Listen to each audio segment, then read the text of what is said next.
Microsoft এক্সেলটো open কৰিবৰ কাৰণে এইটো যে এক্স বুলি যে তলত লগোটো আছে তাত ক্লিক কৰিম বা এই চুকত আমাৰ চাৰ্চ বক্সটো আছে তাত যাই পেলাই এক্সেল বুলি চাৰ্চ কৰিলে এইটো EXCEL এক্সেল আহি যাব ইয়াতে ক্লিক এটা কৰিম এক্সেলটো অপেন হৈ যাব ইয়াৰ পৰা মই ব্লেংক ৱৰ্কবুক এখনত ক্লিক কৰি দিম সো আমাৰ ইয়াতে এক্সেল এখন অপেন হৈ যাব আচ্ছা এক্সেলত যদি মই কিবা এটা লিখো এন্টাৰ দবালে সাইডত আহে কিবা এটা লিখো এন্টাৰ দবালে সাইডত আহে বা এক্সেলত যদি মই কিবা এটা লিখো ট্যাব দবালে সাইডলৈ যায় বা আমি যদি কিবা এটা লিখো লিখি পেলাই এই কাৰ্সৰ কিডাল দবালেও হয় দেই এইটো কাৰ্সৰ দবালে সাইডলৈ যায় আৰু তলৰ কাৰ্সৰটো দবালে তললৈ আহে এইখন যে মই বনালো এমপ্লয়ি বুলি আৱাৰ মানে কেই ঘণ্টা কাম কৰে ৰুপিস পাৰ আৱাৰ মানে ঘণ্টাত কিমান টকা পায় এইখন যে মই বনালো মই এই প্ৰথম ঘৰটোৰ পৰা এইটোলৈ সিলেক্ট কৰিব লাগে সিলেক্ট কৰিম কেনেকে প্ৰথম ঘৰটোৰ একদম মাজত আহিম প্ৰথম ঘৰ একদম মাজত আহিম আৰু ওকে টো দবাই পেলাই টানি লৈ যাব ওকে মানে লেফট ক্লিকটো গুটেখন সিলেক্ট হৈ যাব নহলে আৰু এটা উপায় আছে প্ৰথম ঘৰটোত ক্লিক এটা কৰিম জাস্ট ক্লিক এটা কৰিম এটা এৰি দিম ক্লিকটো আৰু লাষ্টৰ ঘৰটোত আহিম শিফটটো দবাই পেলাই লাষ্টৰ ঘৰটো শিফটটো দবাই পেলাই দেই শিফটটো দবাই আছো এটা লাষ্টৰ ঘৰটোত ক্লিক এটা কৰি দিম গুটেখিনি সিলেক্ট সো যদি গুটে টেবুলখন সিলেক্ট হৈ গল এতিয়া আমি গুটে বিলাকক মাজত আনিব লাগে মাজত আনিব লাগে যদি বৰ্তমান আমি হোমত আছো ইয়াৰে এই তিনিটা সিম্বলৰ ভিতৰত মাজৰ সিম্বলটোত কপলে ক্লিক এটা কৰি দিয়ক গুটেখিনি একদম সেন্টাৰত আহি যাব যদি আপোনালোকৰ গুটে টেবুলখন সিলেক্ট হৈ আছে তেতিয়াহলে বৰ্তমান আমি হোমত আছো তেতিয়াহলে আমি ইয়াতে মানে বৰ্ডাৰ লগাব লাগে বৰ্ডাৰটো লগাম কেনেকে ইয়াতে চাওক এটা খিৰিকী এখনৰ নিচিনা অপচন এটা আছে তাৰ সাইডত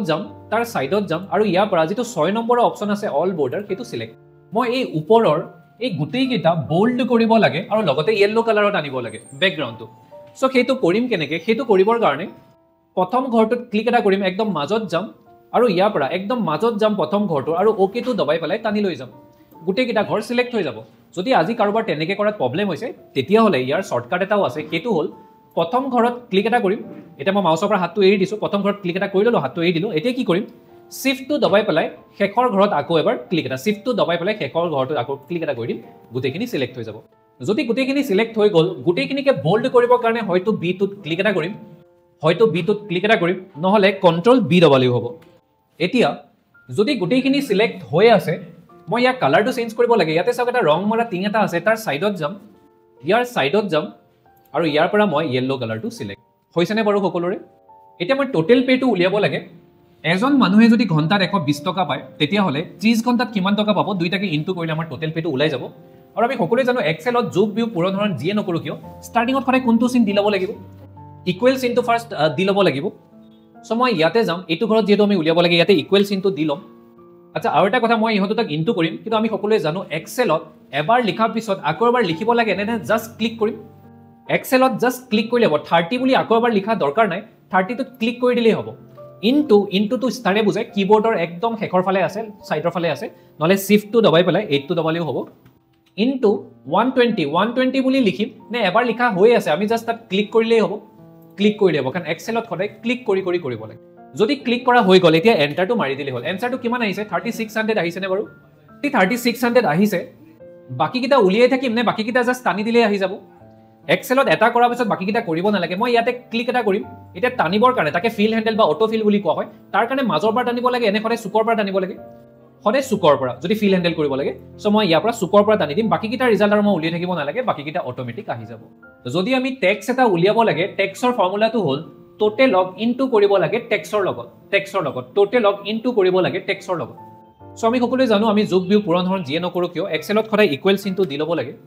টোটেলৰ ফৰ্মুলাটো আমি সকলোৱে গম পাই গৈছো ইকুৱেল চিনটো দি লম টোটেল ইনটু টেক্সৰ পাৰ্সেন্টেজটো সো আমি ফাৰ্স্ট ইকুৱেল চিনটো দি লম এক্সেলত এবাৰ যদি ভ্যালুটো আহি গৈছে আকৌ এবাৰ 3600 বুলি লিখা দৰকাৰ নাই আকৌ এবাৰ টোটেল লিখা দৰকাৰ নাই টোটেলটো জাস্ট ক্লিক এটা কৰিলেই হ'ব ইনটু টু স্টাৰে বুজায় এতিয়া কথা হ'ল টেক্সৰ লগত ইনটু কৰিব লাগে এতিয়া আমি জানো যে আমি খটা এক্সেলত ক্লিক কৰিব লাগে সো 1.8% টো আমি হাতেৰে লিখিম নে নিয়মতে ক্লিক কৰিব লাগে কাৰণ এক্সেলত যদি এবাৰ লিখা হৈ গল তাক ক্লিক কৰিলে হয় এটা টেক্সটত নিয়মতে মই ক্লিক কৰিব লাগে টোটেল ইনটু টেক্স টোটেলটো ক্লিক এটা কৰিছো টেক্সটো ক্লিক এটা কৰিব লাগে কিন্তু মই এটা কথা কলো আকাশে কিমান টেক্স দিব লাগিব 1.8 বিকাশে কিমান টেক্স দিব লাগিব 1.8 অমিতে কিমান টেক্স দিব লাগিব 1.8 আৰু ৰহিতেও কিমান টেক্স দিব লাগিব 1.8 মানে 1.8 টো সকলোৰে কাৰণে কমন হয় মনত ৰাখিব এক্সেলত যেটো ভ্যালু সকলোৰে কাৰণে কমন হয় সেইটো কিন্তু খদায় হাতেৰে লিখিব লাগিব তাৰ বাহিৰে যেনেকৈ ইয়াতে চাও আৱাৰটো কমন হয় নে সবৰে বেলেগ বেলেগ ৰুপিস টো কমন হয় নে বেলেগ বস্তুটো বুজি পাইছনে কিন্তু এটো এটাই হয় কমন হয় সকলোৰে যিটো কমন হয় এইটো এক্সেলত সদায় হাতেৰে লিখিব লাগিব সো মই ইয়াতে 1.8% পাৰ্চেন্টৰ চিনটো দিব হা পাৰ্চেন্টৰ চিনটো কেনেকৈ আহিব বাৰু শিফটটো ধৰি পেলাই 5 টো দবালে হ'ব সো টোটেল into 1.8% টোটেলটো ক্লিক কৰিছো কিন্তু টেক্সটটো সবই কাৰণে কমন হয় কাৰণে এটো হাতেৰে লিখিছো টোটেল into 1.8% আৰু এন্টাৰটো মাৰি দিলেই হ'ব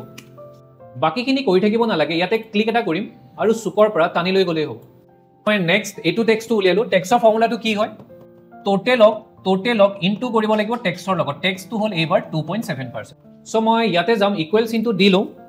টোটেলটো কিন্তু আমি নিলিখো টোটেলটো ক্লিক কৰিম কাৰণ এক্সেলত সদায় ক্লিক কৰি কৰিব লাগে এক্সেলত টোটেলত ক্লিক এটা কৰিম ইনটু কিন্তু টেক্সটটো হাতেৰে লিখিম কিয় হাতেৰে লিখিম কাৰণ টেক্সটটো সবৰে কাৰণে কমন হয় আকাশেও 2.7 দিব লাগিব বিকাশেও 2.7 আমিতেও 2.7 ৰহিতেও 2.7 সবৰে সকলোৱে 2.7 এ টেক্সট দিব লাগিব এটো সকলোৰে কাৰণে কমন হয় যিটো ভ্যালু সকলোৰে কাৰণে কমন হয় সেইটো এক্সেলত ক্লিক কৰিলে নহব এনে কিন্তু সদায় ক্লিকে কৰিব লাগে কমন ভ্যালুটো হাতেৰে লিখিম সো 2.7% বুলি হাতেৰে লিখিম এন্টাৰটো মাৰি দিম এটা ইয়াতে মই ক্লিক এটা কৰিম মাজতে আৰু কি কৰিম সুকত যাম আৰু টানি লৈ আহিম তো আমি এতিয়া উলিয়াব লাগে তেখেতে টোটেল কিমান টকা পাব পাইছিলে ইমান টকা তো সৰকাৰক ইমান টকা ট্যাক্স দিব লগিয়া হল গটিকে তেখেতে ইমান টকা নাপাব যেহেতু সৰকাৰক ট্যাক্স দিলে সো মেইন টকাৰ পৰা ট্যাক্স কিটাক আমি মাইনাস কৰিম সো মাইনাস কৰিম কেনেকে ফাৰ্স্ট মই ইকুৱেলছ ইনটু দিলো মেইন যেটো টকা পাইছিল ইয়াতে ক্লিক এটা কৰিম মাইনাস এটাৰ পৰা মাইনাস কৰিম নে দুইটাৰ পৰা মাইনাস কৰিব লাগিব দুইটাৰ পৰা মেইন টকাটোৰ পৰা মাইনাস কৰিম ইহত দুইটাকে তো দুইটাকে মাইনাস কেনেকে কৰিম ব্ৰেকেটৰ ভিতৰত দুইটাকে যোগ কৰিম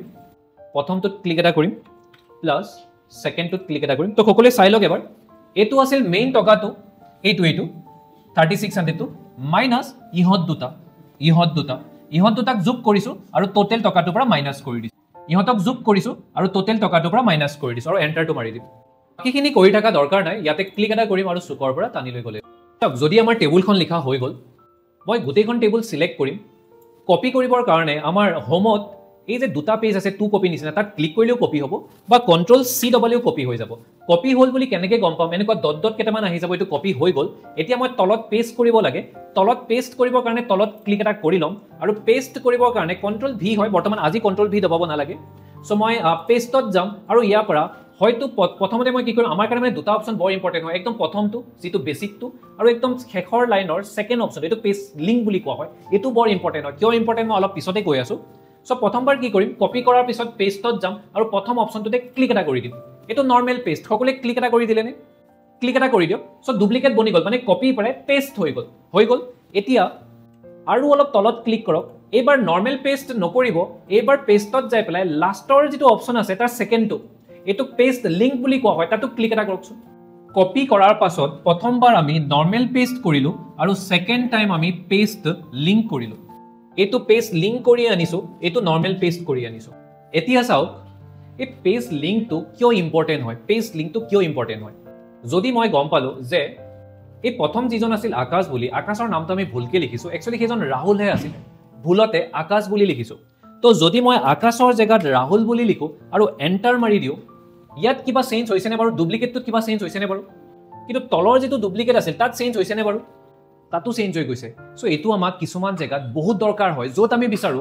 যদি অৰিজিনালটো চেঞ্জ কৰো ডুপ্লিকেটটো চেঞ্জ হৈ যাব লাগিব তেতিয়া হলে আমি কপি পেস্ট নহয় কপি কৰাৰ পিছত পেস্ট লিংক কৰিব লাগিব যদি বিচাৰো অৰিজিনালত যদি চেঞ্জ কৰো ডুপ্লিকেট যেটো আছে তাতো যদি চেঞ্জ হৈ যাব সো তাৰ কাৰণে আমাৰ পেস্ট লিংক যেটো অপচন হয় হেতু সকলোৰে হৈ গৈছে নে বাৰু এটা চেঞ্জ কৰিলে একদম তলৰ যেটো আছে তাতো চেঞ্জ হৈছে নে